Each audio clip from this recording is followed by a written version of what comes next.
Assalamualaikum warahmatullahi wabarakatuh. Bismillahirrahmanirrahim. Alhamdulillahirrahmanirrahim. Teman-teman sekalian, subscriber akun saya yang berbahagia dan mungkin para penyimak-penyimak yang lain yang belum subscribe.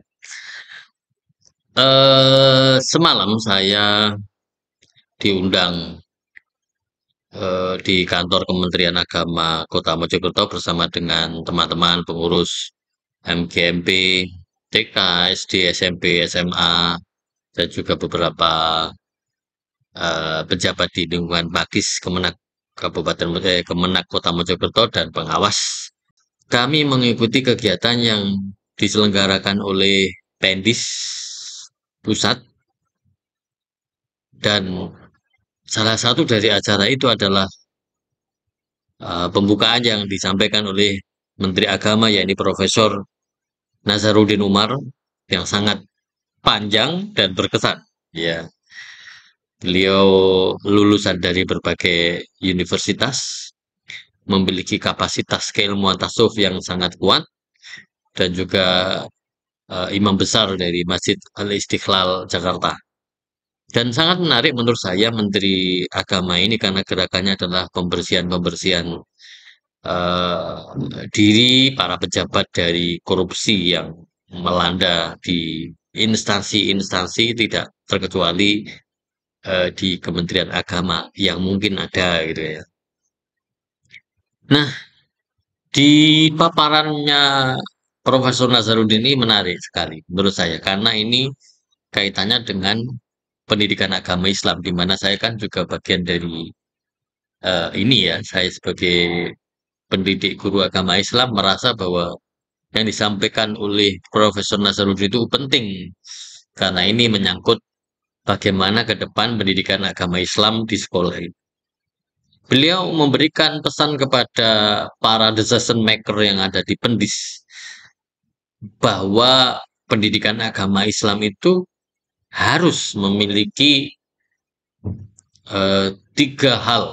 Yang pertama, bahwa pendidikan agama Islam ini harus ditumbuhkan kepada anak didik kita itu kesadaran untuk peduli kepada alam sekitar tak terkecuali dalam konteks ini adalah bumi, yakni melestarikan dan menjaga bumi.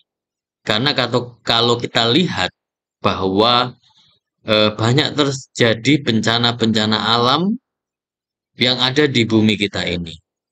Beberapa waktu yang lalu ada kebakaran, kemudian ada gempa di Tibet, kemudian ada lagi yakni banjir bandang di Saudi Arabia dan banjir-banjir yang terjadi di Indonesia, gunung meletus, gempa dan sebagainya itu menandakan bahwa kita semuanya ini harus sadar terhadap alam semesta ini yang harus kita jaga karena ada ketidakseimbangan di dalam kita mengelola alam ini, mengelola bumi ini. Ya, karena kita menurut Profesor Nazarudin, alam ini kalau dalam konteks Islam, manusia dan alam itu adalah objek sekaligus subjek. Sedangkan orang Barat persepsinya bahwa alam ini adalah objek dan manusia itu adalah sebagai subjek. Karenanya mereka memiliki hak untuk mengeksploitasi. Nah, inilah yang kemudian berbahaya. Tetapi yang menarik adalah bahwa ada tuduhan bahwa agama-agama samawi ini adalah penyebab dari kerusakan alam semesta ini.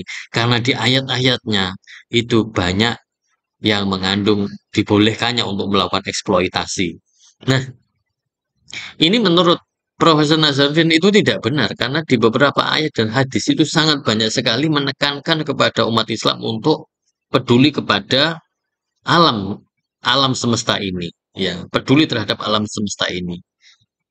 Bagaimana di dalam fikih penggunaan air yang berlebihan itu termasuk makruh dan lain sebagainya. Ini menandakan bahwa Islam sangat konsen untuk menjaga keseimbangan alam semesta ini. Walaupun kemarin juga sempat ya terjadi diskusi panjang di PBNU di mana PBNU dan Muhammadiyah memperoleh tambang, dan ini yang kemudian dipersoalkan oleh para aktivis lingkungan. Para aktivis lingkungan ini mengkritik PBNU, mengkritik Muhammadiyah yang tidak peduli kepada kerusakan-kerusakan alam semesta ini. Menurut Gus Ulil bahwa kita ini boleh untuk memanfaatkan alam ini untuk kesejahteraan manusia. Itu diperbolehkan secara fikih, ya. Tetapi beliau juga menyatakan bahwa dia mendukung untuk melestarikan alam ini, dia mendukung untuk menghentikan eksploitasi alam semesta ini, tapi bukan berarti dengan kacamata kuda, yakni hal yang bisa dimanfaatkan itu diharamkan, sebagaimana para aktivis-aktivis barat yang selalu berkaca mata hitam putih, di mana hal apapun yang sifatnya merusak itu, yang sifatnya mengeksploitasi itu, semuanya diharamkan, semuanya adalah pelanggaran, semuanya tidak diperbolehkan, begitu katanya. Dan itu perdebatan itu menarik. Ketika saya baca perdebatan antara Gus Ulil dan Pak Airlangga pribadi, itu menarik sekali. Dari sisi Gus Ulil menggunakan kacamata fikih, dan dari eh, Pak Airlangga pribadi menggunakan kacamata sosiologi, menggunakan kacamata eh, kejadian-kejadian kerusakan-kerusakan yang terjadi di alam ini, dan terutama di Indonesia yang sudah begitu parah, dan karenanya para agamawan harus candut tali wondo bergerak untuk menghentikan kerusakan-kerusakan, dan semuanya saya kira adalah perspektif yang bagus. Tapi intinya adalah semua bersepakat bahwa kita ini harus menjaga alam ini agar agar manusia tetap bisa melanjutkan perjalanan kehidupan ini. Kalau kemudian bumi kita ini rusak, ketidakseimbangan terjadi, maka yang terjadi adalah hancurnya alam semesta ini. Dan Profesor Nazarudin ingin agar pendidikan agama Islam itu membangun kesadaran kepada peserta didiknya untuk sadar terhadap kelestarian alam, sadar untuk menjaga alam, sadar untuk bagaimana semua orang berjibaku untuk menjaga alam semesta ini. Saya kok jadi ingat ya teman saya di LPBI NU yang pernah memfoto tentang eh, eksploitasi tanah yang ada di daerah Ndelanggu gitu ya.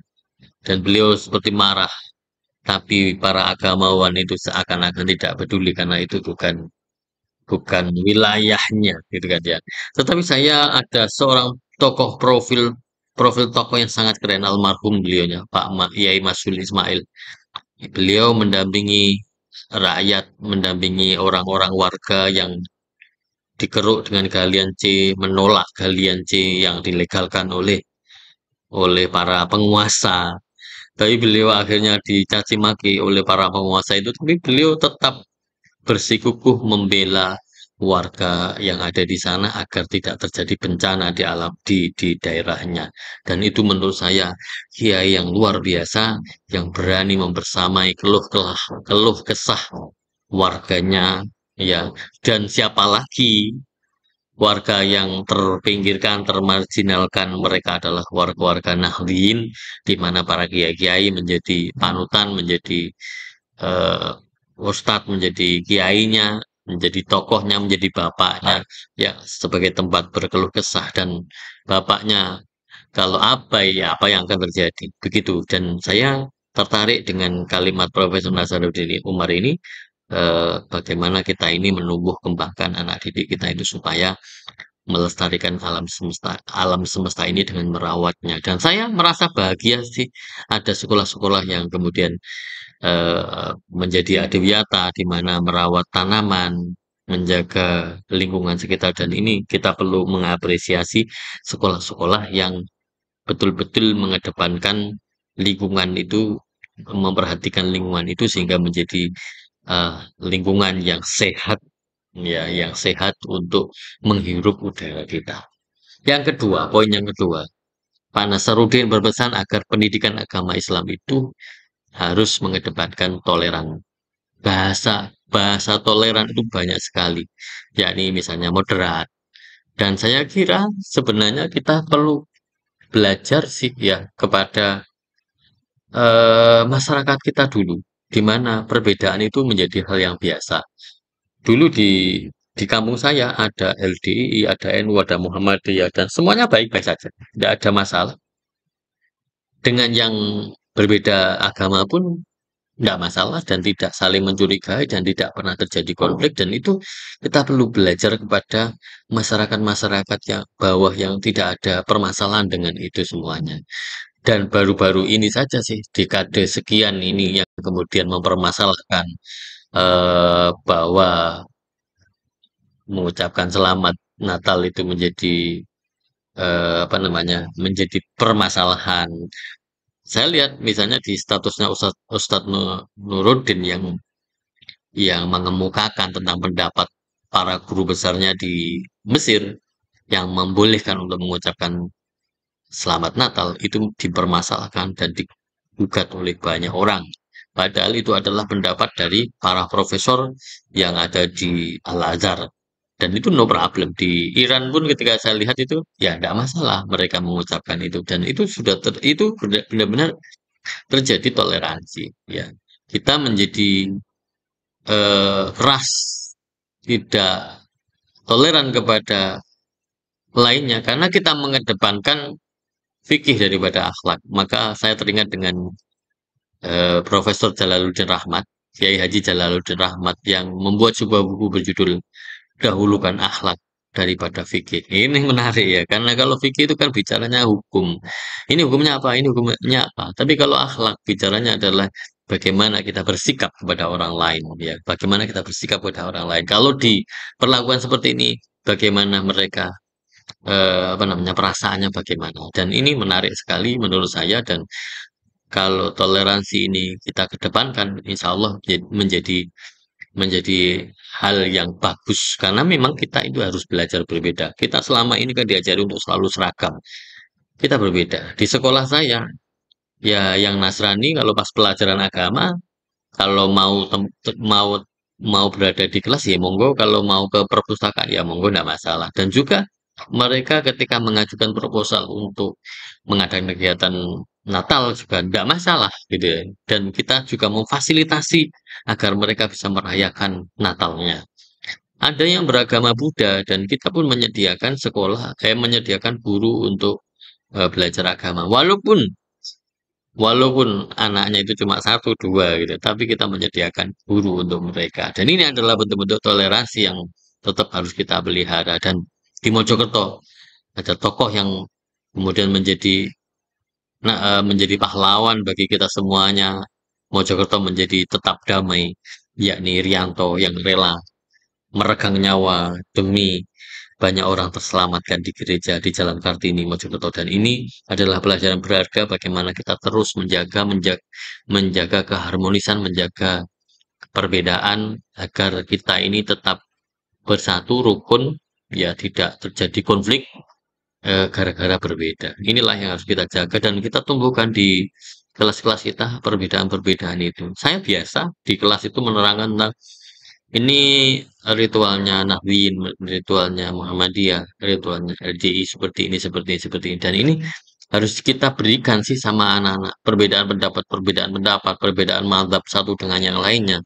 Kalau kita bisa berikan, ya itu memberi cara pandang baru terhadap berbagai permasalahan yang berbeda. Dan saya yakin kalau kita itu sudah bisa menerapkan itu, memberikan ajaran kepada anak-anak kita, toleransi itu akan tumbuh.